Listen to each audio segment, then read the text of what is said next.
Hello, and welcome to the very first episode of the Gringlepodcast with Grant Robley and Owen Dingle McFarland. First up, we have the track and field team. We have Nick and Jonah here. Hello. Thanks for having me. How are you guys able to win states once again? I think we're just a strong team. We've got lots of depth, we've got lots of talent, and we're out there. Lots of brotherhood. Lots of brotherhood, and we're out there every day working hard. We have a great coaching staff. Everything just kind of clicks this season.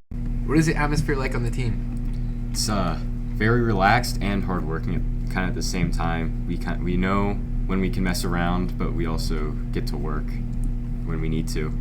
Yeah, this team, it's different than last year, I think, because now we're seniors and we kind of get to command everyone. Not exactly like that, but it's basically like we're just trying to lead, but not be super strict, because we know that at the end of the day we're there to enjoy ourselves but also get better. What was the team's preparation this fall season and winter season to get the state championship? So we start out with the first few weeks being our hardest, and then we just kind of slowly work down into championship season to avoid injury. And then also, so we're at our peak at the time of championship season. So. Yeah, for the sprinters, we don't do cross country because that's more longer distance stuff. So a few of the guys went out during cross country practice, and we do minimal stuff to just get prepared for the indoor season. And then it kind of took off during indoor, and we just try to keep the hard work coming. And then going into states, we had the whole thing spread out. We had all the research on all the teams, all the athletes. We knew what we were doing when we came in, and so I think that definitely helped us kind of understand where we matched up. And then when we got there, it was like a formality. How was the team so successful this season? Hard work and dedication. A lot of our varsity guys show up to practice every day, and they'll do whatever it takes to compete at their highest level and to not let their teammates down.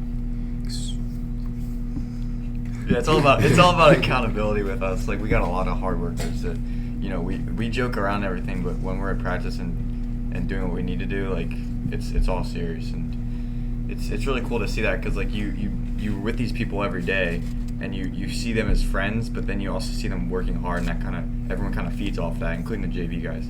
They're doing the same thing because they see that we're serious, so then they get serious. And then with that, if you can stay focused and you have a goal and you get it done, then it's hard to stop it. The Manchester City cheating scandal. To talk about it, we have Oakdale soccer player Mr. Ryan Davis.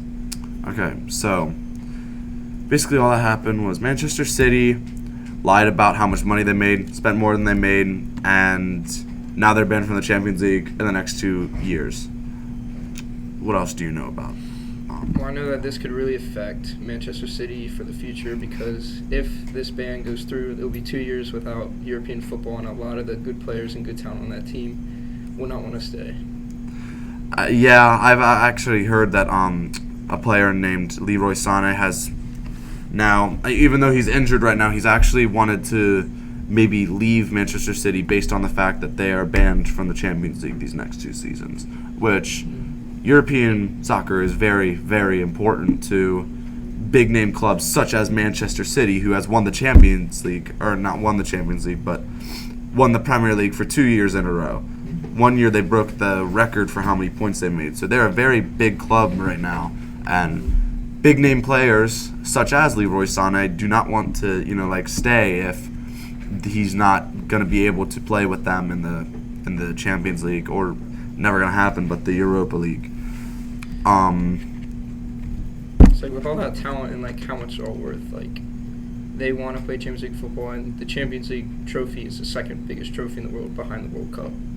So a lot of players really focus on that, especially at this talent level. And especially the World Cup is kind of hard for soccer players to win and achieve for, because some of them come from countries that don't even qualify for the World Cup, and they can't go to the World Cup to try and win it. And some just don't have the capability to beat a nation such as France that can win the whole Players like tournament. Aguero and stuff, they're on Argentina. They don't have a back line or midfield or anything, so they just can't do anything in terms of nation. I mean, they have Lionel Messi, but like when you look at their, like he said, their back line or their midfield, they really don't have any star players that can help them win. While countries like France, they just have an all-around better team. And I mean, back to like players wanting to play European soccer, it's very important to them to try to win every chance they get.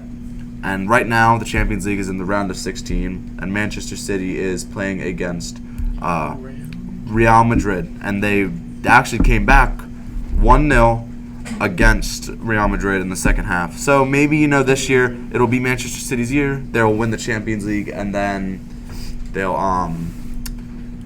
and then the next 2 years won't really matter because they'll be satisfied that they won the Champions League. This might be like their final ride for their really good manager and their top players. Yeah, I mean, if and that's another thing. Like when basically what happened was City lied about making like this much money, and then they spent more than they made, and they lied to the UEFA about it, and UEFA caught them. And still didn't even get to use that player. That yes, bought, so they basically went over about like $20 million. And so it's a lot of money. And so UEFA basically banned them because they that's kind of cheating, buying an extra player, spending just more than you had. Everyone has a price limit, so why go for it? That's just cheating. And so they're banned for the next 2 years. And a report says that an inner email from Manchester City says that they're actually willing to spend, how much was it? Tens of millions of dollars on the 50 best lawyers in the world so that they can try to sue UEFA rather than accept their punishment for cheating and lying and creating this whole thing.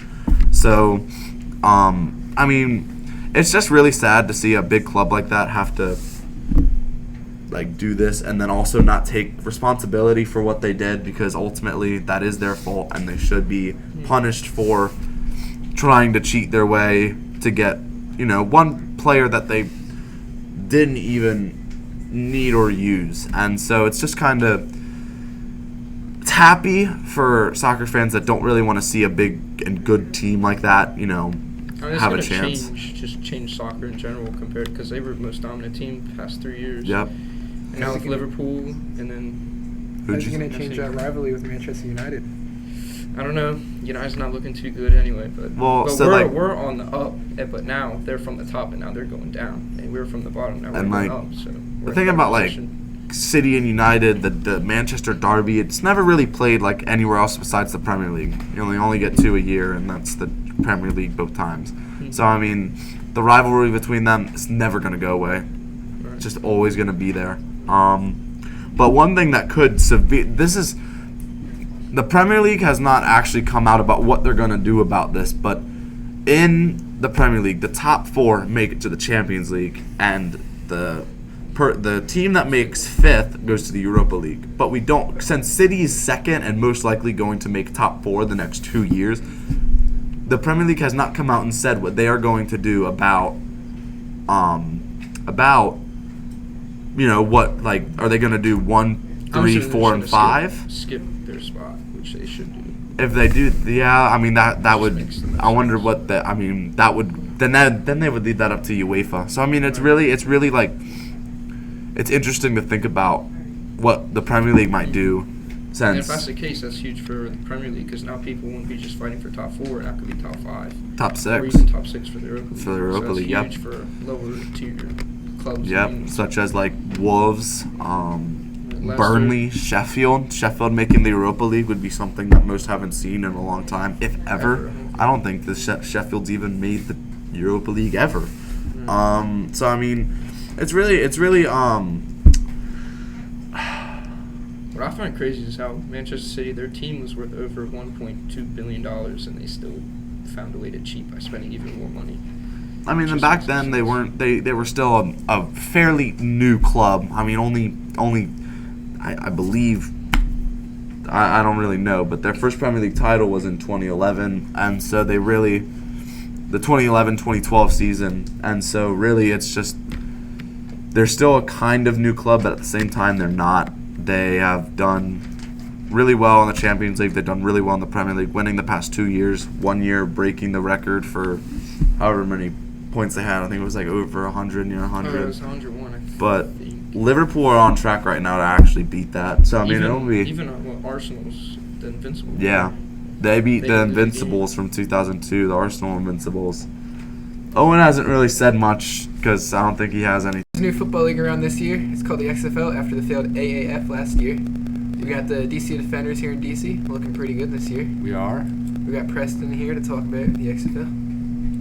Yeah, I'm just gonna say what I think. Like, personally, I'm gonna stick to the NFL mainly because it's just They play it on different weeks though. yeah, I know. But the XFL, it does seem interesting. At first, I was like, this is stupid. Like, who's gonna watch the XFL? It's just we already have the NFL. That's what we watch. But then I started watching the game. I was like, this is pretty interesting. It was like we beat the Seattle Dragons. I was like, I could see myself getting into this. I don't know, man. I don't know. They don't start off the Super Bowl, so they're not competing with each other really. No, they're not competing with each other. I'm just saying, like, I watch the NFL, and I've been watching the NFL since, like, child. you know what I'm saying? But, like, that's what we're used to, like, Washington Redskins, Baltimore Ravens, Steelers, blah, blah, blah. I don't know. He doesn't like What do you want change. from me? I like change, but I don't like change. Like, we're used to NFL. That is the National Football League.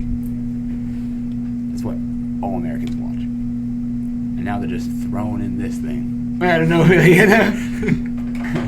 There's just been this, I don't know what's called, this thing where the worst team in the NFL and the best team, the winner of the XFL championship, should play a game and decide who moves to the NFL. Worst team from NFL and best team from XFL. And the winner goes to the NFL, loser goes to the XFL. What do you guys think about that? Well, I don't know. There is a possibility. I say there is a possibility that XFL could win this supposed game. But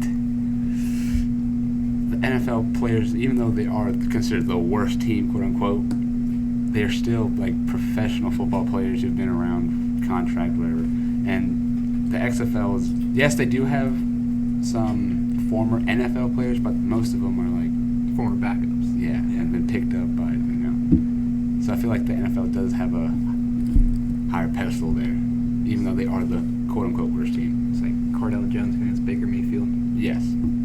See, I'm against that. I'm against that concept because of the fact that, let's say it's a really bad team, it's like the Bengals, but then there's a guy like Geno Atkins who's been like top of the league whole career, and he'd be sent down to the XFL, just kind of stuck there. With the chance to get back to the NFL though. If he's supposedly the best player, it's a great But player, but sent to the XFL. It might be a while taken before by the another Bengals team. get back into the NFL. So The Bengals will never get back. Okay, let's just. Well, the Redskins would have a chance to move down the XFL. Oh my then you have God. two DC teams. I would be so disappointed. No, everyone makes fun of the Redskins, but